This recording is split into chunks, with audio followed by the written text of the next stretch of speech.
Ridha Allah subhanahu wa ta'ala adalah salah satu dari sifat. Nabi SAW mengatakan, laisa lil mu'min ayyudhilla nafsahu. Mukmin itu jangan sampai menghinakan diri. Sejarah hamba yang Allah sebutkan dalam Al-Quran, di antara tujuan besarnya adalah agar menjadi pelajaran. Bismillahirrahmanirrahim. Assalamualaikum warahmatullahi wabarakatuh. Alhamdulillah hamdan katsiran tayyiban mubarakan fihi kama yuhibbu rabbuna wa yardah. Allahumma salli wa sallim wa barik wa zid ala nabiyyina wa rasulina wa syafi'ina wa qudwatina Muhammad sallallahu alaihi wasallam wa ala alihi wa ashabihi wa dhurriyyatihi wa man sara ala nahjihi ila yaumil qiyamah. Amma ba'du, ikhwatal iman wa muslimin dan muslimat, jamaah salat zuhur yang dirahmati oleh Allah Subhanahu wa taala. Puji syukur kita panjatkan kepada Allah Azza wa Jalla. Di siang hari yang cerah ini Allah mengumpulkan kita kembali demi melaksanakan kewajiban kita sebagai muslim sekaligus kebutuhan kita sebagai hamba Allah, melangsungkan sholat secara berjamaah. Mudah-mudahan Allah senantiasa menerima setiap kebaikan dan aktivitas amal ibadah yang kita lakukan, dan mudah-mudahan semuanya bernilai pahala di sisi Allah Subhanahu wa taala. Amin ya rabbal alamin. Salat dan salam kita haturkan, kita sampaikan kepada Nabi besar Nabi Muhammad sallallahu alaihi wasallam. Jamaah sekalian yang dimuliakan Allah, pada siang hari ini kita melanjutkan kembali kitab lebih dari 1000 amalan sunnah dalam sehari semalam. Di pertemuan sebelumnya kita telah menyampaikan sunnah Nabi SAW dalam memakai sendal dan memakai sepatu. Kali ini dengan izin Allah kita lanjutkan ke bab sunnah dalam berpakaian. Salah satu aktivitas yang rutin dilakukan kaum muslimin dalam kesehariannya adalah melepas dan memakai pakaian, baik untuk dicuci, dipakai tidur dan lain sebagainya. Dan tentunya sunnah Nabi SAW banyak sekali arahan-arahan dari beliau bagi kita sebagai muslim dalam berpakaian. Yang pertama perlu diperhatikan bahwasannya sebelum memakai pakaian, baik atasan maupun bawahan, baik baju, kemeja, gamis dan seterusnya, maka awalilah dengan basmalah. Dan Al-Imam An-Nawawi berkata, mengucapkan bismillah adalah sangat dianjurkan dalam seluruh perbuatan. Tentunya yang dimaksud adalah perbuatan yang baik-baik ya. Hal ini berdasarkan hadis Nabi SAW yang dihasankan oleh Al-Imam Ibnu Hajar Al-Asqalani dan juga disahihkan oleh Imam Ibnu Hibban. Hadis ini memang diperselisihkan sebagian ulama. Sebagian mengatakan dhaif dan banyak juga di antara mereka yang menghasankan sehingga derajatnya hasan li ghairihi. Hasan hadisnya karena sebab jalur-jalur perawi yang lain. Bunyi hadisnya begini, kullu amrin zibalin la yabda'u fihi bi bismillahirrahmanirrahim fahuwa abtar au aqta'. Setiap perkara yang penting, setiap aktivitas yang baik-baik ya, yang tidak diawali dengan bismillah, maka fahuwa abtar dan aqta'. Aktivitas itu menjadi berkurang keberkahannya, berkurang kebaikannya. Maka begitupun aktivitas dalam berpakaian. Nah, di kitab ini kan tidak disebutkan tentang hadis tersebut ya, karena memang hadis itu diperselisihkan. Tapi banyak atau mayoritas ulama mengatakan hadis itu paling tidak hasan li ghairihi. Dengan jalur-jalur perawi yang lain, maka hadis itu menjadi hasan dan pantas untuk diamalkan. Dan hadis ini juga sejalan dengan banyak dalil-dalil yang sahih ya. Seperti dalam Al-Qur'anul Karim Allah menceritakan bagaimana seseorang ketika menulis sebuah surat diawali dengan bismillah, dan itulah kisah Nabi Sulaiman yang mengirim surat kepada Ratu Bilqis yang ada di Sabah sana. Beliau domisilinya di Syam atau di Baitul Maqdis lebih tepatnya, mengirim surat ke Ratu Bilqis yang adanya di Yaman di kota Sabah. Di ayat 30 dalam surat An-Naml surat 27 Allah Subhanahu wa taala berfirman, a'udzu billahi minasyaitonir rajim, innahu min Sulaimana wa innahu bismillahirrahmanirrahim. Sesungguhnya surat ini datangnya dari Sulaiman, tertulis di sana dari Sulaiman. Wa innahu, dan surat tersebut bertuliskan di awalnya dengan Bismillahirrahmanirrahim. Dan perkara mengucap basmalah, bismillah saja atau Bismillahirrahmanirrahim, ini dua-duanya diarahkan dalam Quran dan sunnah. Bagi yang ingin cepat, bagi yang ingin efisien waktu, ya silakan dengan bismillah saja. Bismillah pakai. Ya. Bagi yang ingin sesekali dengan Bismillahirrahmanirrahim, itu juga nggak ada masalah. Ini perkara yang fleksibel di tengah para ulama.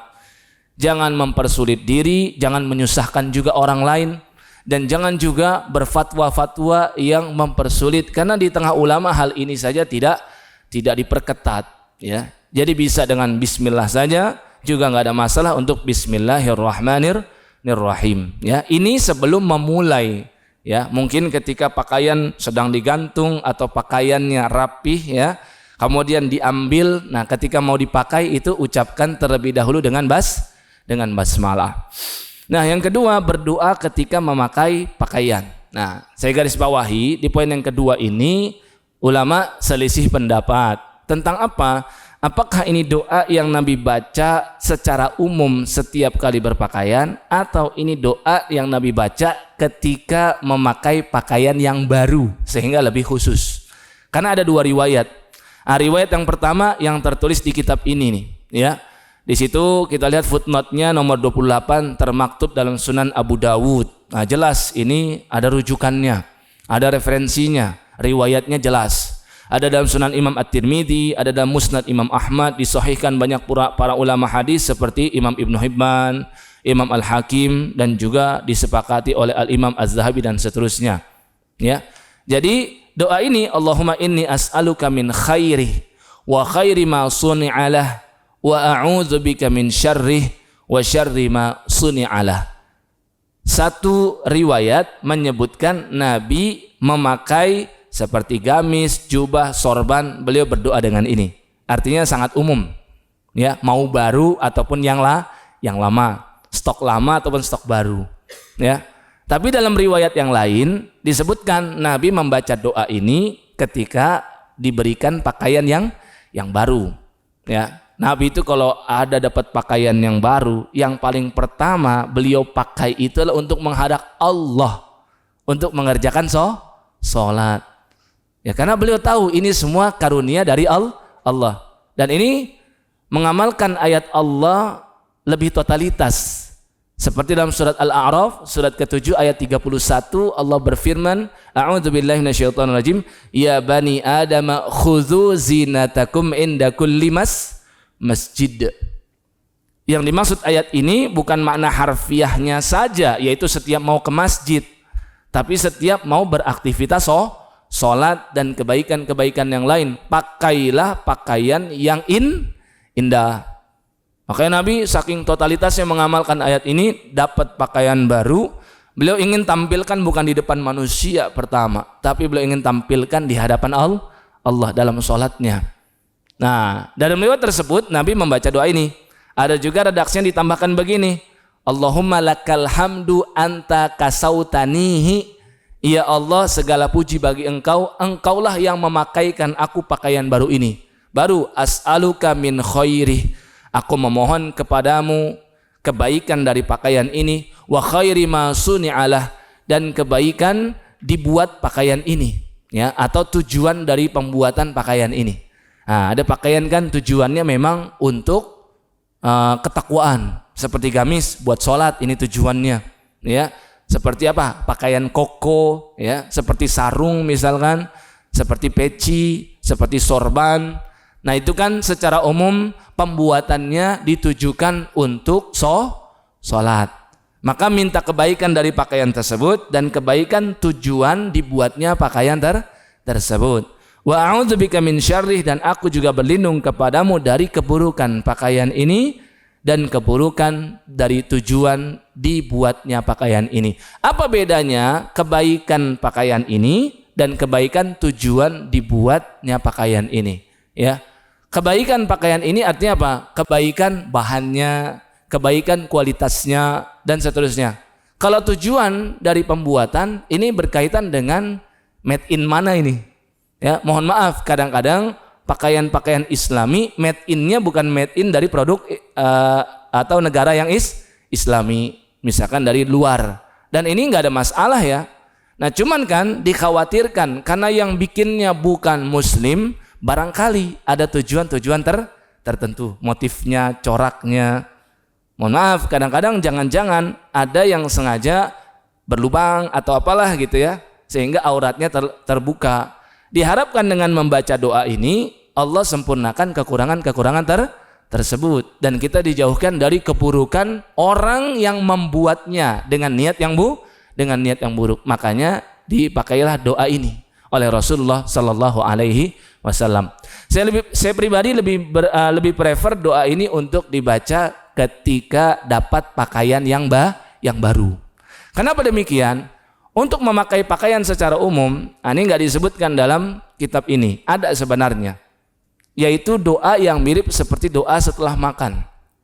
Ada itu disunnahkan Nabi SAW setiap habis memakan makanan, ya, beliau membaca begini: Alhamdulillahilladzi at'amani hadzal ta'am wa razaqanihi min ghairi haulin minni wala quwwah. Yang artinya, segala puji bagi Allah yang telah memberikan aku makanan ini, wa razaqanihi, dan mengkaruniakan aku makanan ini, min ghairi haulin minni wala quwwah, yang mana aku memperolehnya tanpa daya dan upaya. Artinya kita kesampingkan nih effort yang kita keluarkan untuk dapat makanan ini, pakai duit kita, ya kan? Berjalan dulu atau mesan dulu pakai kurir. Itu kan sebenarnya kita membutuhkan effort untuk mendapatkan itu. Tapi inilah seorang muslim mengesampingkan semua itu dan menganggap semuanya datangnya dari Allah. Dan ini berbuah pahala yang sangat besar yang seperti ini. Ya. Dan ini juga apa? Menjauhkan diri dari sifat sombong, merasa oh ini karena saya, oh ini karena usaha saya. Semuanya kita katakan dari Allah Subhanahu wa taala. Nah, satu riwayat yang sama nih masih dalam satu hadis ini. Sedangkan Nabi kalau memakai pakaian, nah, beliau juga setelah selesai memakai pakaian, beliau berdoa dengan doa yang mirip, yaitu adalah alhamdulillahilladzi kasani hadza thawb, yang artinya segala puji bagi Allah yang telah memakaikan aku pakaian ini. Wa razaqanihi, mengkaruniakan aku pakaian ini, min ghairi haulin minni wala quwwah, yang mana aku peroleh pakaian ini tanpa daya dan upaya dariku. Semuanya datang dari Allah. Nah, Rasul bersabda begini, siapapun yang membaca doa tadi, baik setelah makan maupun setelah selesai memakai pakaian, maka kata Nabi, ghufira lahu ma taqaddama min dzambih, dihapuskan dosa-dosanya yang lampau. Ya, yang jadi orang beriman, jadi muslim itu paling nikmat ya.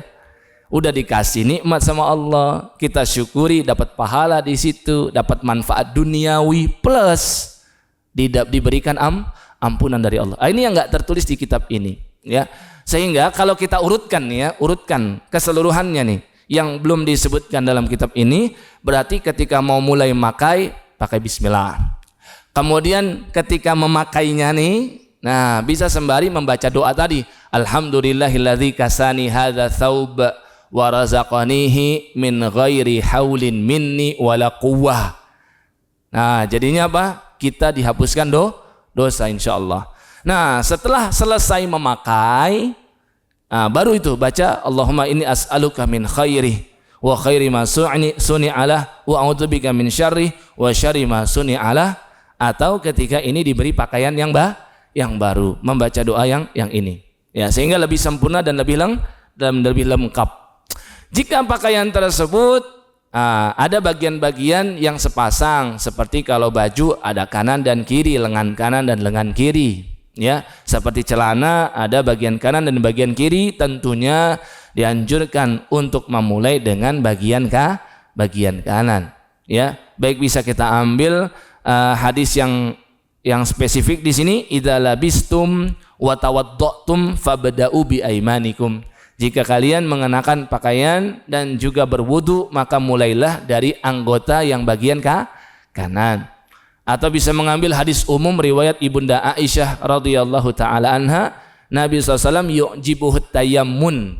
Beliau itu lebih prefer untuk bagian kanan baik tana'ulihi dalam memakai pakaian sandal ataupun sepatu, wa tarajjulihi bahkan dalam menyisir beliau belah dua, maka yang kanan dulu, wa fi sya'ni kulli dan di semua aktivitas yang lain. Di antara adalah memakai pakaian. Kanan dulu baru kiri. Kemudian yang keempat, melepaskan pakaian atau celana dari sebelah kiri. Sebelum melepas, ada lagi nih yang belum disebutkan di kitab ini, yaitu melepas juga dengan basmalah. Karena Nabi SAW bersabda begini, sitru, penutup, tabir antara muslim dengan syaitan. Kan ada makhluk halus nih di dalam kamar kita, ya, di tempat privasi kita, itu kan tentunya ada makhluk halus, ada jin, ya. Maka untuk menjaga kita supaya tidak terjadi hal-hal yang tidak diinginkan, mohon maaf, jin itu bergender juga, laki-laki dan perempuan. Boleh jadi seorang akhwat, ya, dia diidam-idamkan oleh jin dari kalangan laki-laki. Dan boleh jadi laki-laki muslim, ya, tubuhnya diidam-idamkan oleh jin perempuan. Untuk menjaga dari hal-hal yang tak diinginkan, maka Nabi pesankan berikan tabir tuh antara kita dengan makhluk yang lain. Yang kata Allah Azza wa Jalla, innahu yarakum min haitsu la tarawnahum. Ya, memang bangsa jin itu bisa menyaksikan kalian dari sudut pandang yang kita itu nggak bisa menyaksikan mereka. Mereka bisa lihat kita tak bisa melihat mereka. Sehingga normalnya jin itu ya tidak menampakkan diri karena nggak kelihatan. Kalau ada jin menampakkan diri itu jinnya lagi nggak normal, ya. Manusia juga begitu. Normalnya manusia yang nggak bisa menyaksikan yang gaib. Jika ada yang mengaku-ngaku bisa melihat, itu sebenarnya dia sedang nggak normal, ada masalah itu pada dirinya. Kan begitu ya. Semua masing-masing ada setelan pabriknya. Manusia ya begitu setelannya diciptakan oleh Allah. Jin iya seperti itu juga. Nah, maka karena kita tahu ada makhluk selain kita, maka berikanlah tabir dan penutup. Nah, kata Nabi, yang membuat adanya tabir dan penutup itu adalah ucapan bismillah. Sama bismillah juga bisa bismillah singkat, boleh juga bismillahirrahmanirrahim baru lepas. Ya, jadi itu sebelum memulai lepasnya baca dulu bismillah. Dan kalau dia celana, ya ada kanan ada kiri, maka melepasnya dengan kiri. Jika pakaian seperti baju, kaos, ya, maka lepas dulu dari kepala, bisa juga langsung dari tangan kiri dulu. Jika dia memulai dari kepala dulu, berarti ketika mau melepas tangannya ya tangan kiri, baru setelah itu kanan. Ini perkara yang fleksibel, tidak perlu dipersulit. Ya.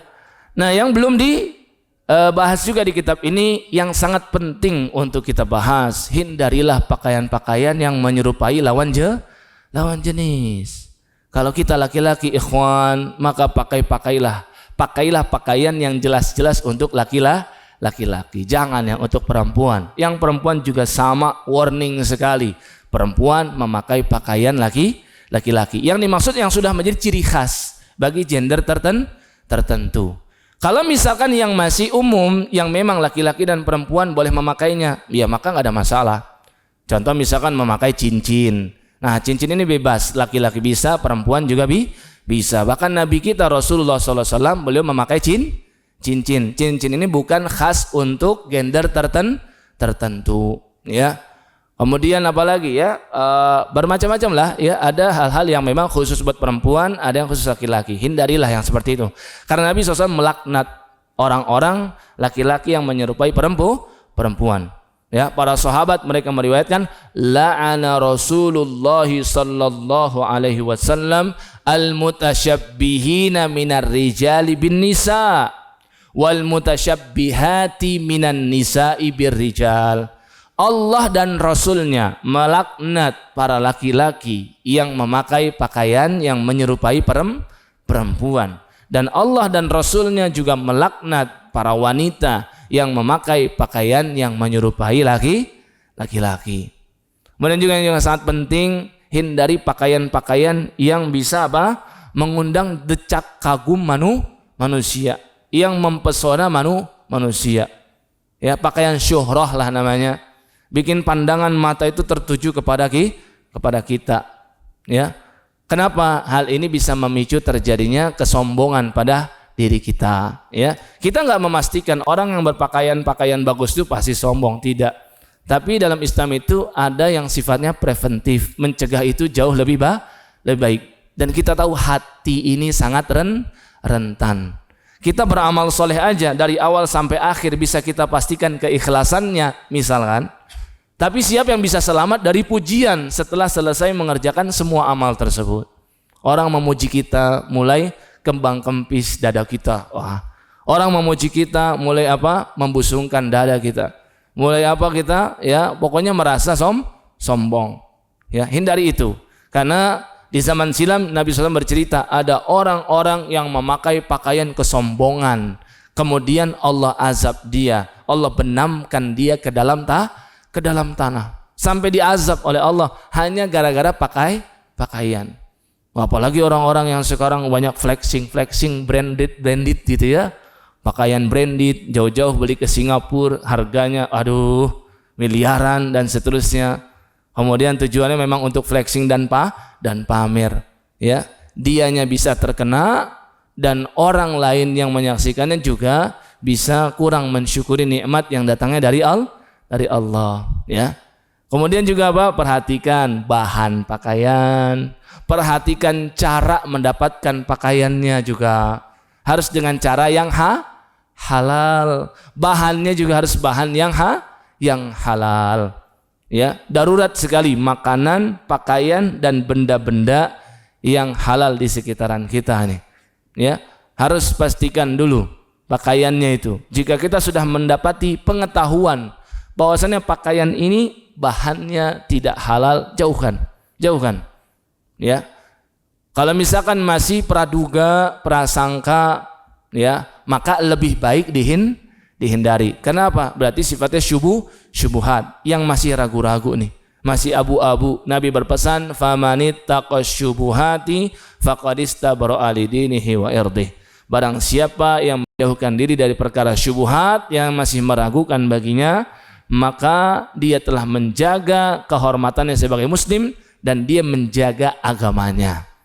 Yang jelas-jelas haram bagi laki-laki tentunya pakaian yang berbahankan sutra, ya, kemudian seperti emas, ya. Ini dilarang bagi laki-laki, ya. Bagi perempuan tidak ada masalah.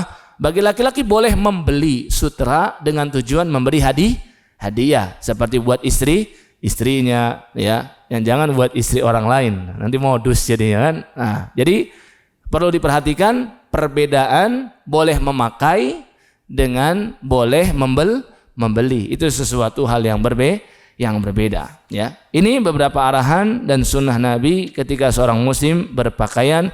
Mudah-mudahan Allah Azza wa Jalla mudahkan kita untuk mengamalkan sunnah Nabi sallallahu alaihi wasallam. Amin ya rabbal alamin. Mari kita akhiri dan tutup dengan melafalkan subhanakallahumma wa bihamdika asyhadu an la ilaha illa anta astaghfiruka wa atubu ilaik. Wassalamualaikum warahmatullahi wabarakatuh.